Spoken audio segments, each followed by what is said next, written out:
So hi guys, in this video gagawa tayo ng simple CRUD operation using Laravel 11 with React. So simulan na natin. First yung setup, gawin natin yung setup. So install natin yung Tailwind. Punta lang kayo Tailwind css.com, then get started. Then kunin nyo lang yung guide ng Laravel. So ito.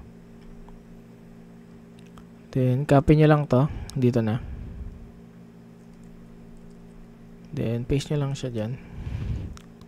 And once na tapos na mag-install, then follow nyo lang tong nandito. Then next is run nyo lang tong next script. So once na tapos na mag-run tong code, mag-generate siya ng tailwind.config.js tsaka postcss.config.js. So balik lang ulit kayo dito sa documentation. Then copy nyo lang to. Then punta kayo dito sa tailwind.css. Tailwind.config, then i-replace nyo lang yung content. Then since React yung gagamitin natin, hindi natin kailangan tong view, so papalitan natin yan ng tsx and ts. Then balik pala kayo dito sa Tailwind, then copy nyo to, punta kayo sa CSS file nyo under resource and app.css. So, paste nyo lang yan. Then, next is i-import nyo na. Copy nyo lang tong Vite. Then, punta kayo sa app.blade. So, dito siya. Then, paste nyo lang to sa pinakataas. Run natin yung project.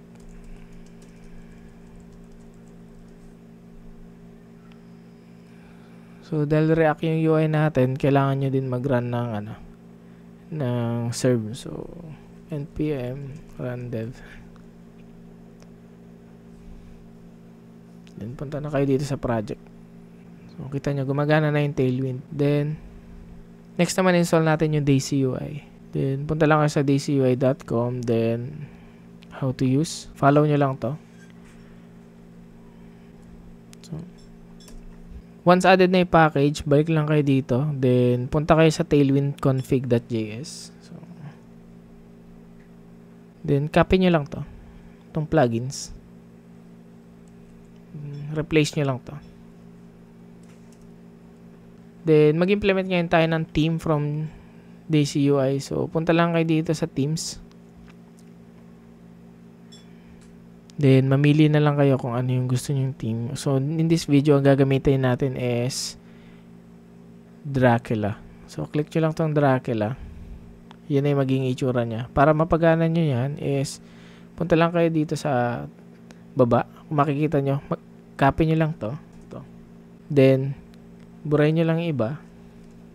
Ito. Ang ilagay nyo lang, yung theme na gagamitin nyo. In my case, ang gagamitin ko is Dracula. So, lalagay ko dito is Dracula.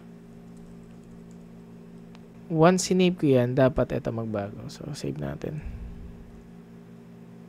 So, kita nyo, Dracula theme na siya.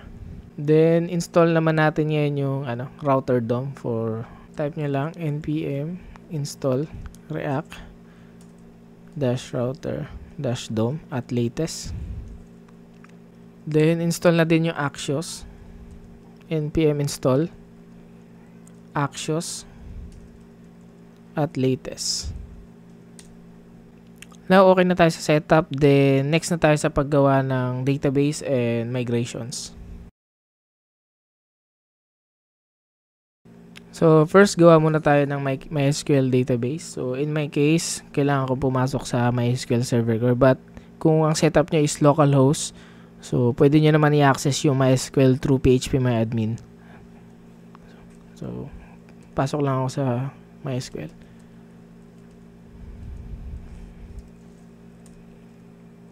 Then, create database. Sa akin, ang gagamitin ko dito is, task list. Then,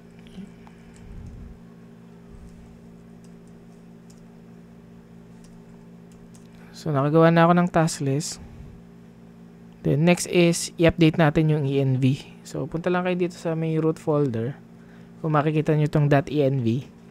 So, lagay nyo lang yan dito. So, database. So, update nyo lang yan doon sa pangalan ng database na ginawa nyo. And once okay na, next is gagawa naman tayo ng migration. Sa akin naman, ang paggawa ko ng migration is sinasabay ko siya sa model. So, PHP artisan, make, model, task. Ngayon, model yung gagawa ko, but isasabay ko na yung paggawa ng migration. So, ang gagawin ko lang is lalagyan ko lang siya ng dash M sa dulo. Means yan, gagawa siya ng migration. So, enter. Then, makikita nyo, gumawa siya ng model, task. Then, gumawa na rin siya ng database migration, which is task table. Ito. Punta tayo sa database. Database folder, migrations. Then, ito yung task table. Copy nyo lang to. String. Title.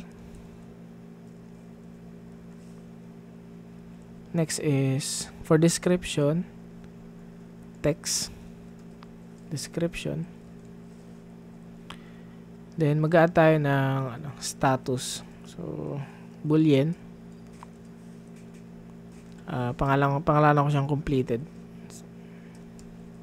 So, then, mag-add tayo ng default value na false. So, every time na magkikreate tayo ng data sa database, so, automatic ang value ng completed is false. Ibig sabihin, hindi pa siya done.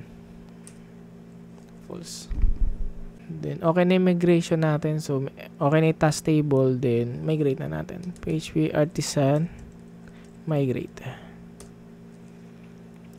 Migrated na yung task table natin. So, check natin siya sa MySQL. So, pasok lang ang MySQL ulit.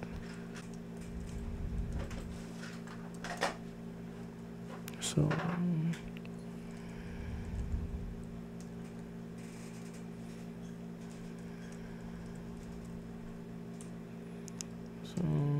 show tables.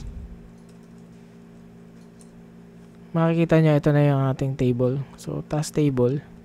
This one. So, check natin siya. Ito yung mga nilagay natin. Title, description, completed. So, value niya, default value niya is 0, which is means false. So, okay na yung database natin. Next naman is set up natin yung API service. So, punta lang kayo dito sa resource. JS. So, inside component, gawa lang kayo ng folder na na services. Gawa kayo ng file na API services or API service.ts. Then, import natin Axios. Import Axios from Axios. So, set up natin yung API base URL natin. So, cons API base URL is equals to, so in case natin, ito siya. Ito. Then, /API. Ayan, ganyan. And, pwede rin natin siyang iset sa env. Ito, nakaset na pala. Balik tayo sa API service.ts. So, para magamit natin yung nasa env, kailangan natin pumunta saglit sa app.blade. Punta lang ka ng views, app.blade. Then, mag-setup tayo ng script. Window.env is equals to API base URL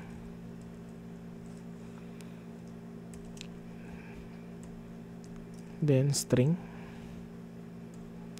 curly braces from Laravel, then env, then API base URL.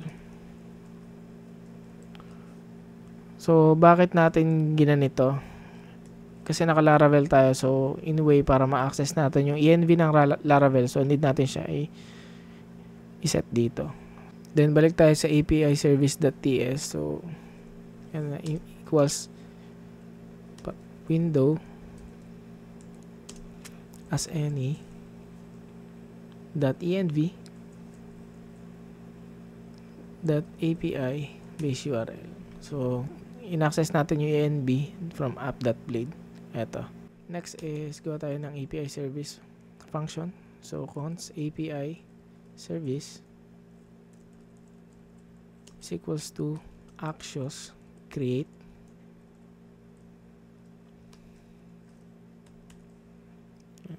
Then, base URL. So, gamitin nyo to, yung ginawa nyo kanina. API base URL. Then, headers. Then, content type. Application JSON. Next is, maglalagay tayo ng interceptors ng request. So, API service .interceptors .request .use. Then config and function. Then so sa Laravel, bago ka makapagpasa ng request, kailangan mo ng CSRF token. So sa case natin, lalagay natin yung CSRF token through meta tags. Add ka lang kayo dito, meta name